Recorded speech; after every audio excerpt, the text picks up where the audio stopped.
a show that aims to support mental health professionals in using internal family systems therapy as their primary approach with clients. I'm Gail Williamson. And I'm E Redfern.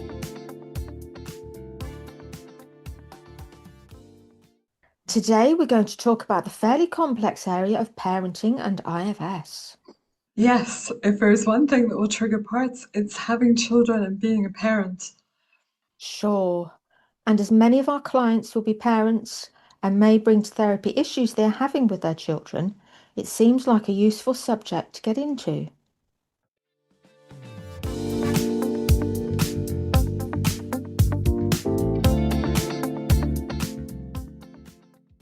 So there's a lot we can cover here, but maybe just to name that the two dominant parenting urges I would expect would be familiar to most therapists is that parents will either repeat how they were treated, Yeah, the basis of a lot of intergenerational trauma. yeah, or they will put a lot of effort into not doing this, not repeating how they were treated, and instead try to be the perfect parent. Which comes with its own problems. Indeed. So if we explore that a bit more, the perfect parent part that may show up as a parent always being nice to the child, never getting angry.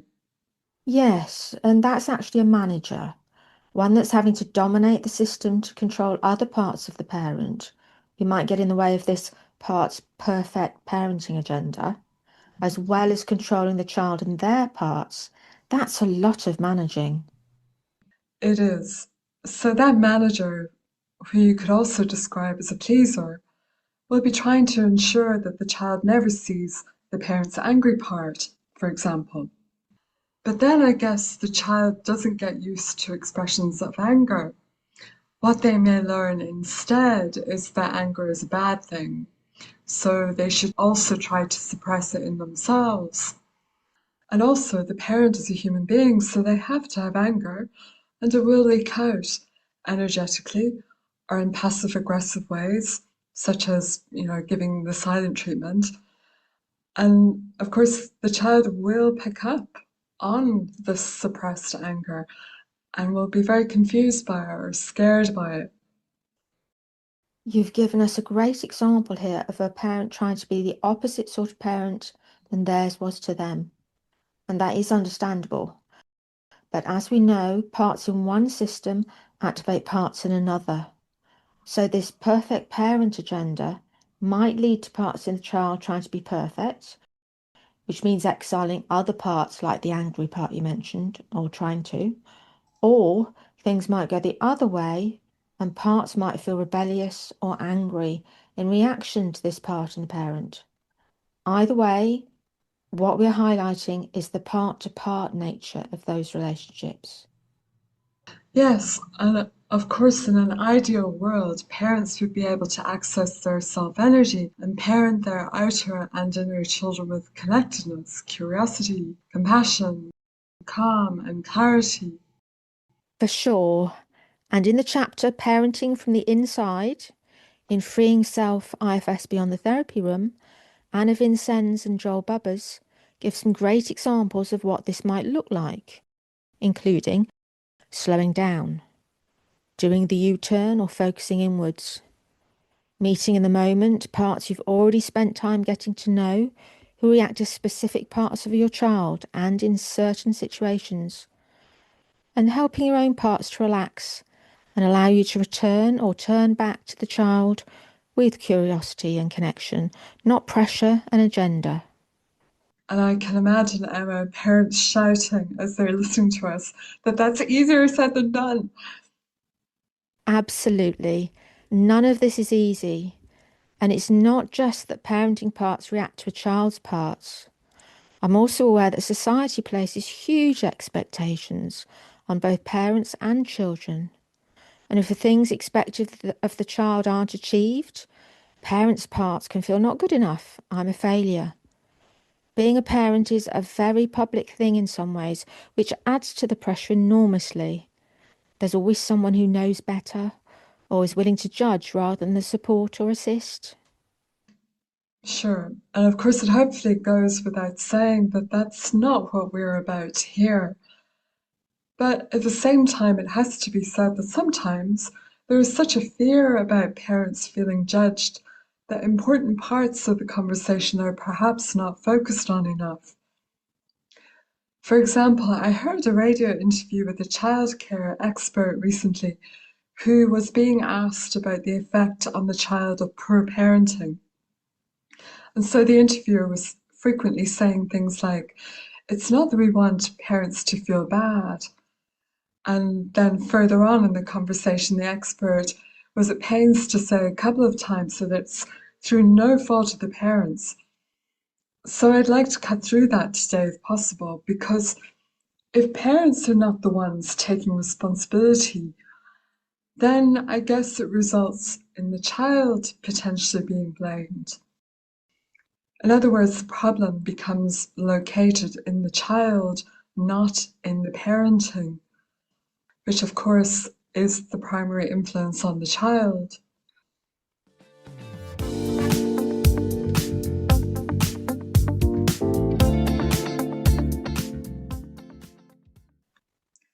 So what that might look like is you have a child acting out in some way, perhaps because both parents are working, they're stressed, not enough quality one-on-one time is being spent with the child. It's all about taking care of practical needs, but then the child's emotional needs or need for connection may go by the wayside. And so the child becomes withdrawn or difficult. They're deemed too sensitive or uncooperative, or perhaps they display a lot of anger. And then the parents might seek a diagnosis of some kind. There's so many to choose from: oppositional defiant disorder, ADHD, I'm somewhere on the autism spectrum. A diagnosis that then offers the parents a solution of some kind. Ah, that's what my child has. My child has a disorder. That's what's wrong with them. Yes, and of course, it's understandable that parents may struggle to take responsibility for what may be going wrong in their parenting.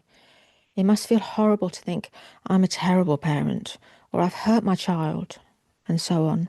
And our parts can defend against that. However, instead of parts taking the lead and blaming the child or locating all of the problem with them, an alternative is for parents to reflect rather than react. A caregiver could work on getting into the habit, even before something goes wrong or seems wrong, of self-reflecting. How is my relationship with my child, or each of my children? Or even, how is my relationship to myself that my child might be reacting to? The adult, noticing their own day-to-day reactions, is a great place to start. They might also reflect on the state of their relationship with their partner. How are we as a couple at the moment? Are my child's reactions important information about something I'm missing? After all, parents and caregivers often face huge stresses related to juggling childcare and finances, say, which might trigger anxiety or depression, or someone in the family might be ill or even have died. Of course, if a dominant, control-focused or fixer or perfect parent manager is in charge, this will likely get in the way of parents being able to reflect like this and to take responsibility. This manager will want to defend against any feelings of failure in the parent by finding a solution that makes the parent feel more in control again. And often a diagnosis fits that need for a neat solution. And what I would see in many parents is that it's this control-focused manager or perfect parent manager that's actually behind a lot of the issues seen in children.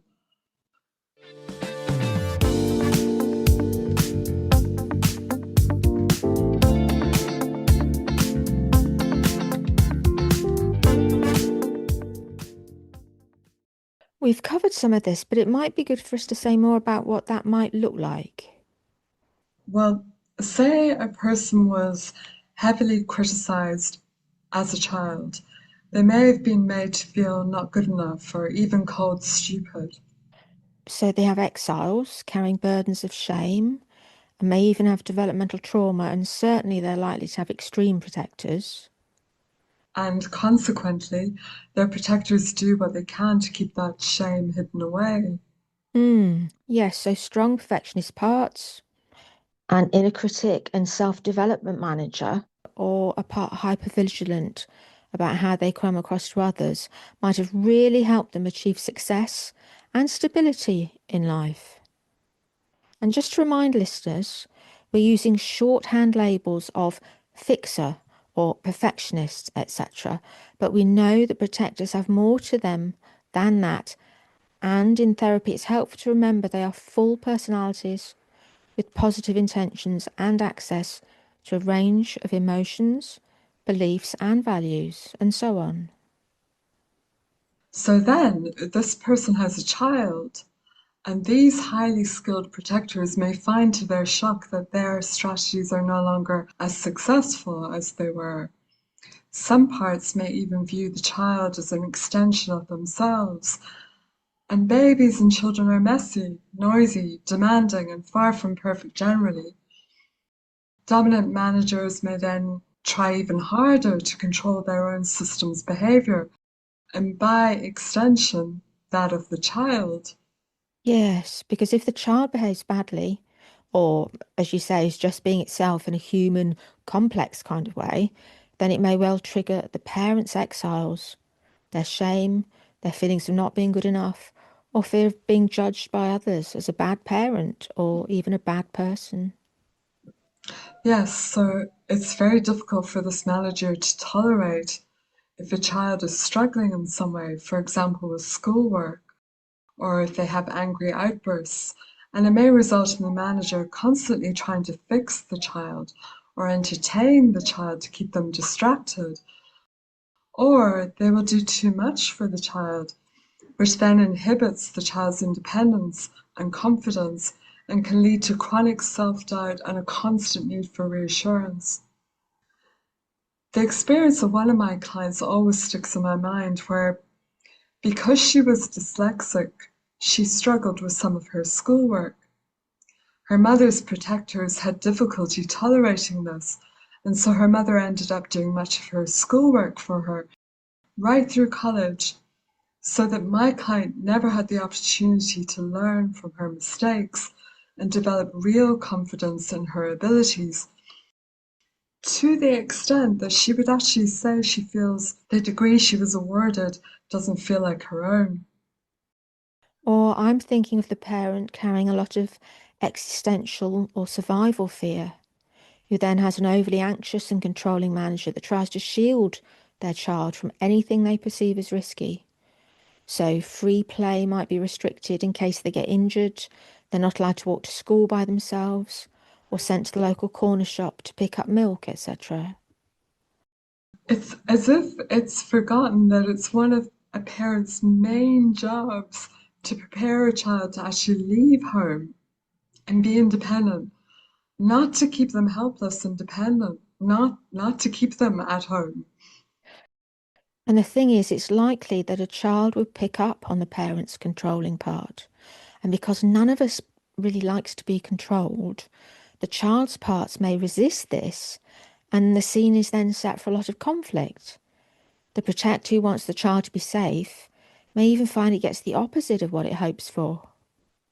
And yet it's so understandable. Many of our parts have good reason to think of the world as a big scary place and to distrust other people. But as the parent, it comes back to, can I, as the parent, notice my fearful parts, reassure them, and help them step back so that I can parent my external children with more self-energy and the possibilities that that may then open up?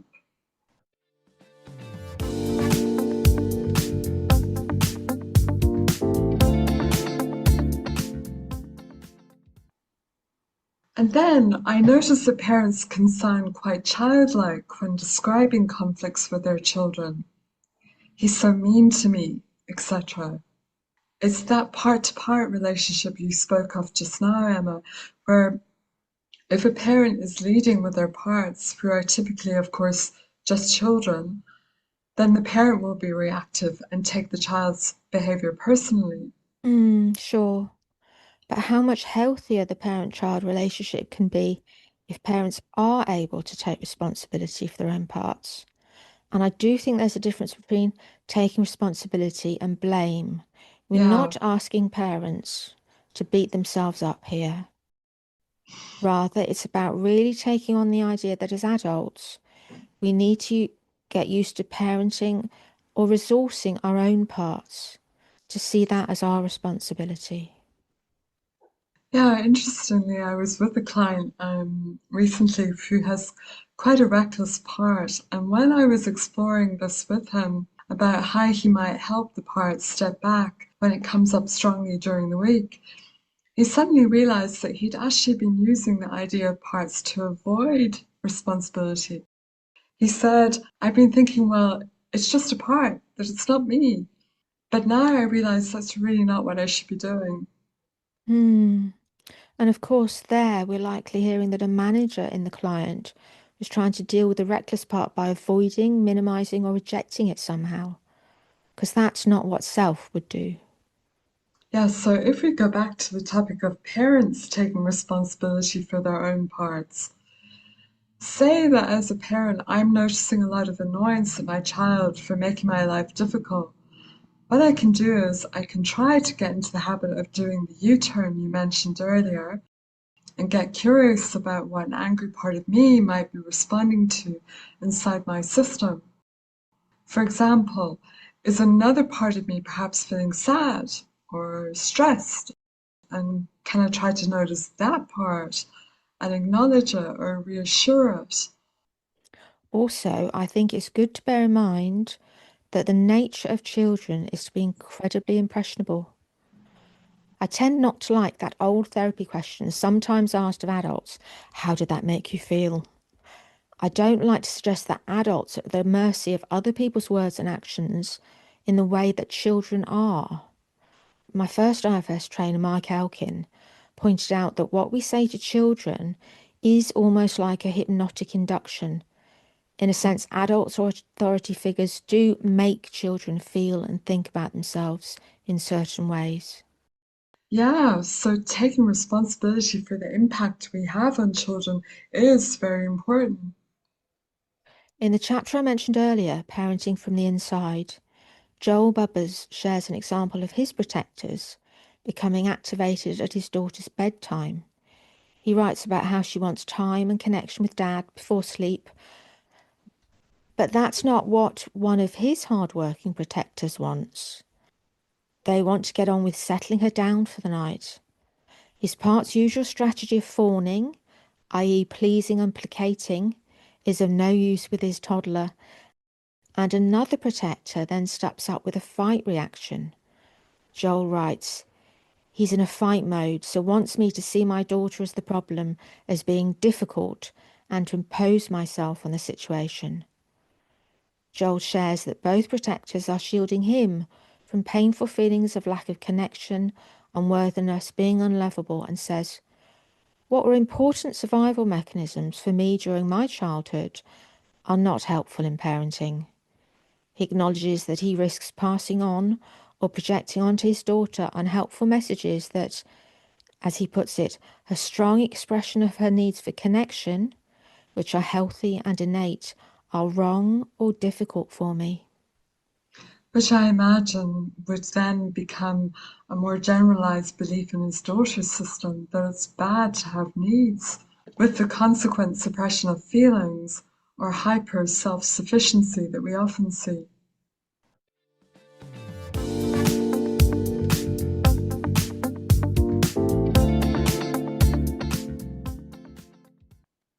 Wanting to be a parent can be an incredibly natural, beautiful impulse. And if we give ourselves time to really get curious about it inside with parts, it can also be way more complicated than that. There might even be a rescuing part involved, who senses in some way that if it can only love and nurture a baby, this will heal all the wounded parts in the system they live in. or that the exiles will in some magical or mysterious way be directly healed by the baby's love. Yeah, I I have an example of that. I worked with a male client who desperately wanted to have a child with his wife, but for a long time he feared this wasn't possible due to fertility issues. A lot of distress would regularly come up about this. He would say this was what would fill the hole he felt inside himself after considerable childhood emotional neglect. But at the same time, he was open to exploring it in terms of parts. And so we spoke to the part of him that was desperate to have a child. It turned out to be a fixer manager that was depending on a child to fix John, and it led to an exile, a little baby that John developed a relationship with, witnessed his neglect, and healed him. I don't recall all the details, but what does really stick in my mind is the powerful feeling he had when holding this baby, that this was the feeling he had been searching for through having a baby with his wife. But as fate would have it, shortly afterwards his wife fell pregnant.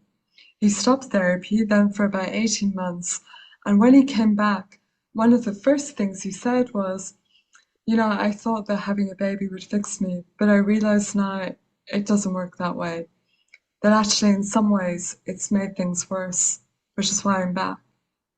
He said he'd regularly thought of the baby he'd met, but that he knew he needed to help more parts of himself, because of course it's never about just healing one part. No, indeed, it's never about just one part. It's about parts in a system. But that's a good example of how, if a person is driven to become a parent by parts with a healing agenda, what can actually happen is that the exiles in the parent just end up feeling more neglected than ever. Because of course a baby in the real world demands a lot of attention and energy. And if a person is hoping for the cure of a baby's love, that may not be possible as, for one thing, they may well have parts who block being loved and cared for. In addition, not only is the person inevitably giving a lot to the baby, so they don't have a lot of time or energy for their own inner children, but crucially, the person's partner will also be focused on the baby, so that any parts that may have depended on the partner for soothing, reassurance, attention, etc., will feel a lack there too.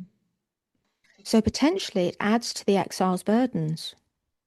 Yes, it's always so striking, however, that whenever a client connects with an exiled baby inside of them, the response is typically something along the lines of, "So this is what is meant by loving yourself. I get it now. That I really can give this love to myself. It's so powerful." It really is. But I don't think we can avoid talking about grief, Gail. It can feature so strongly in therapy with adults generally, and especially in this area. Speaking personally, I was unable to have children, and parts of me have very different reactions to that, including relief for some, grief for others. There's relief in that I avoided passing on to children my own trauma and woundedness, and Mm. there's grief for the childhood I didn't have, as well as for the one I did have, and for the family I never got to create with my husband. Yeah, I can appreciate that. And I imagine we've all had clients in therapy who have chosen not to become parents for fear of replaying what their parents did or how they were, while others have taken the risk and have parts daily on the lookout for signs of bad parenting or harm coming to their children.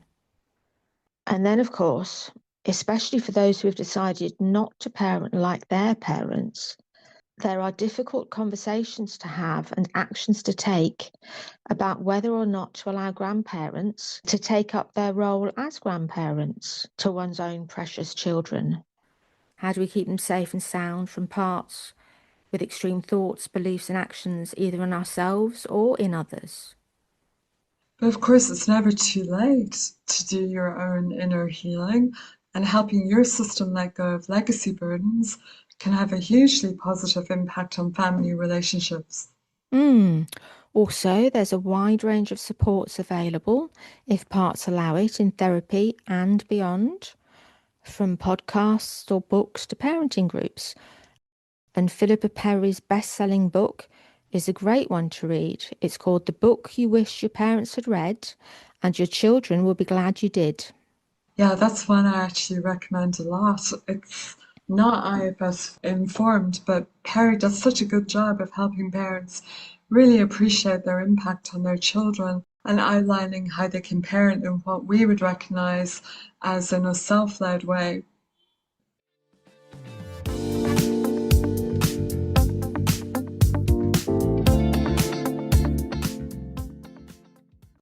That's it for this episode. We'll be back again soonish, and we'd be interested to hear your comments, good and bad. Absolutely, all feedback welcome. Bye for now.